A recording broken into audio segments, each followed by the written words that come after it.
agora os advogados de acusação e defesa. Oi, sejam bem-vindos ao Júri Simulado, gravado por nós, da equipe do jornal da Escola Dona Antônia Valadares. Hoje iremos entrevistar as equipes Verde B e Azul B, que vai debater liberdade de expressão versus limites de humor. Também iremos entrevistar as equipes Amarela A e Amarela B, que vai debater sobre a privatização versus a estatização.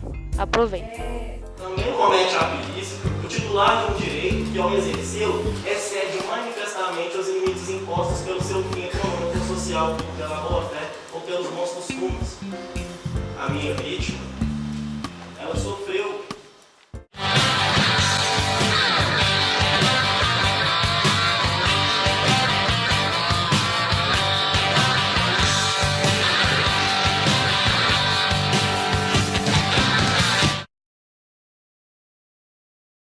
Gostaria de fazer uma pergunta. Já que as nossas riquezas estão sendo tão desvalorizadas, o que nós vamos fazer agora? Vender a Amazônia? Até quando nós vamos continuar com esse pensamento de país colonizado? E existe também, além de uma desigualdade social muito grande, uma desigualdade digital. Mais de 70 milhões de pessoas não têm acesso à internet ainda no Brasil. E os pedágios? Os pedágios aqui no Brasil também são muito caros e são de empresas privatizadas. Como estão os argumentos da sua equipe e se você fosse da equipe adversária, qual seria o seu argumento? Os argumentos da nossa equipe estão muito bons, estão totalmente fortes, justamente porque a lei está a nosso favor, a Constituição já delimita alguns limites para a liberdade de expressão e para as atitudes que nossos cidadãos podem tomar, né? Se eu fosse da equipe deles, no caso, a Constituição também diz que a liberdade de expressão também é um dos direitos invioláveis, um direito sagrado, assim como o direito à propriedade. Seria um argumento que eu bateria muito forte.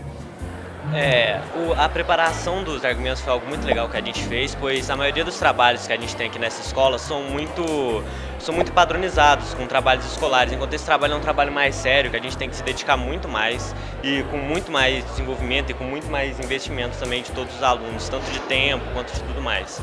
E um argumento que eu daria para outra equipe seria que a privatização, que no caso do meu grupo a gente está defendendo a estatização, que a privatização auxiliaria a economia do país, que ajudaria a economia do país a se desenvolver. Que não se pode ser considerado como humor. Eu gostaria de perguntar, o que a senhorita sentiu após ver a publicação? Eu me senti horrível. Como que alguém pode fazer isso? Meus pais, eu vejo eles chorarem todos os dias por minha causa. Como estão os argumentos da sua equipe? Se você fosse da equipe adversária, qual seriam os seus argumentos?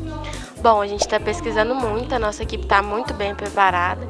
Estamos buscando vários meios de pesquisar mais sobre o assunto e a lei é a nosso favor. A lei defende a liberdade do indivíduo. E se eu fosse da equipe adversária, eu focaria no humor, porque o humor pode chegar a infringir o direito do indivíduo a se sentir ofendido. A preparação da minha equipe foi a maioria em grupo, a gente foi bem unido. Houve pesquisas individuais primeiro, mas depois a gente reuniu ela, passou para os advogados, porque, querendo ou não, no trabalho, quem tem os advogados, pelo menos os da linha de frente, são quem ficam com a responsabilidade maior. Então, as pesquisas individuais que a gente fez ajudou muito, porque reduziu muito o trabalho deles. A gente também houve uma preparação durante os QGs, em que a gente simulou um júri simulado. Então, tudo foi muito coeso, muito agrupado. Mas, em relação aos meus oponentes, no caso a estatização, quando a gente fala de estatização no Brasil e saúde, eu acho que isso é um argumento contra a privatização. Porque, querendo ou não, o Brasil é um país em desenvolvimento, para não falar subdesenvolvido, e onde 70% da população usufrui do sistema de saúde pública, que é o SUS. Eu gostaria de perguntar, sabemos que o humor atinge principalmente as minorias, mas tendo em vista que hoje essas mesmas minorias têm ganhado força e lutado cada vez mais por seus direitos, se limitarmos o humor, consequentemente estaremos acabando com a liberdade de expressão, pois não é possível limitar essa liberdade.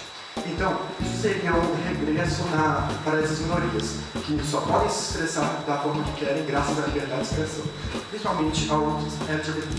No caso da sua testemunha, por ser uma minoria, por conter uma doença, ela fizermos isso, nós poderíamos classificar as responsabilidades.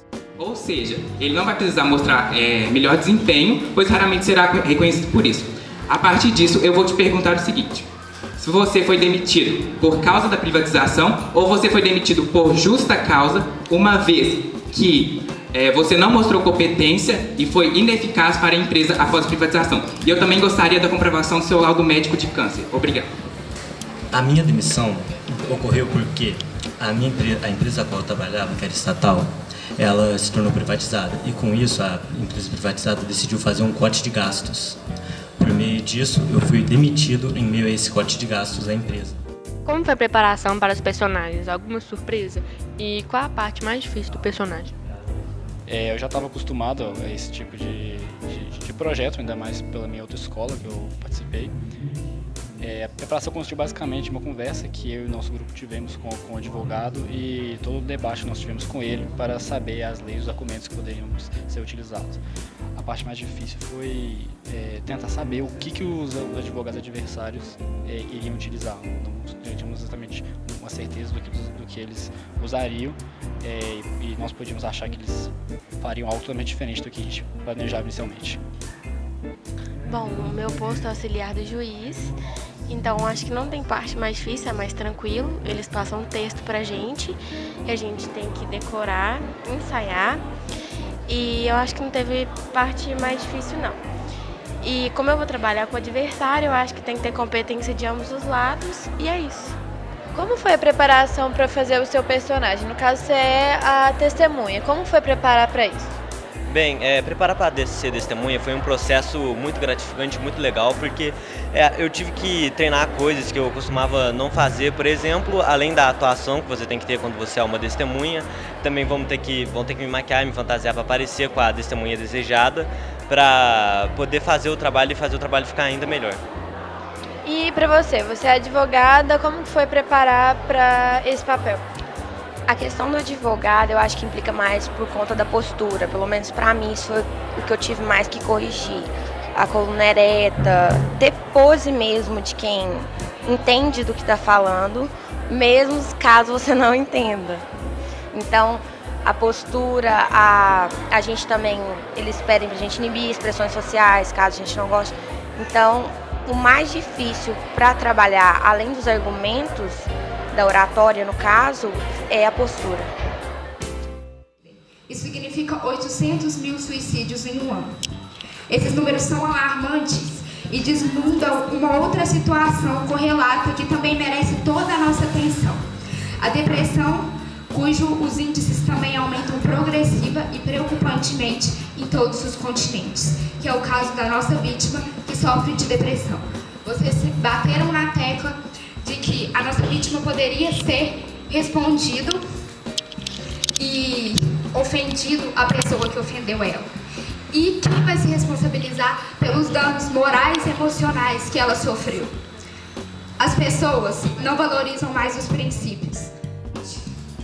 Um quarto da população brasileira, totalizando mais de 50 milhões de pessoas, ganham abaixo de R$ 406 por mês. Como eles poderão ter acesso à saúde caso esses serviços sejam privatizados? Vocês realmente acham que a nossa vida valeria menos que o lucro de uma empresa privatizada? As empresas privatizadas não conseguem levar em consideração a parte humana. Elas levam apenas em consideração o lucro que elas irão realmente ter. Nós não podemos deixar que isso realmente aconteça. Nós necessitamos de um governo que olhe por nós. Nós necessitamos de um governo que invista em nós. Uma grande parte da população sobrevive atualmente com menos de um salário mínimo. Um salário mínimo já é pouco para um pai de família conseguir manter a sua família.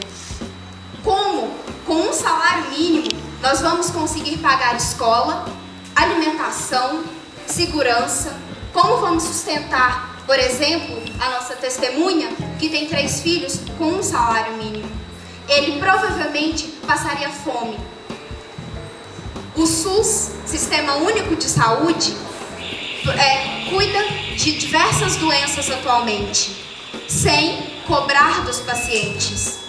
Isso é uma coisa muito importante, porque grande parte da nossa população não teria condições de pagar por um tratamento de 26 mil como o da nossa testemunha.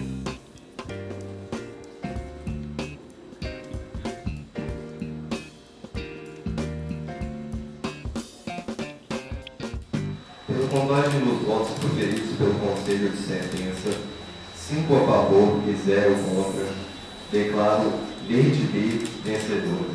Portanto, a partir de hoje, fica estabelecido que haverá limite para o mono território do direito.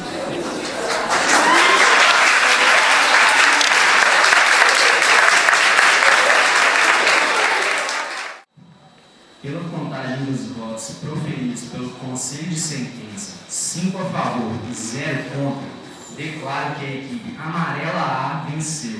Portanto, os jurados decidiram pela prática da estatização de empresas no Brasil.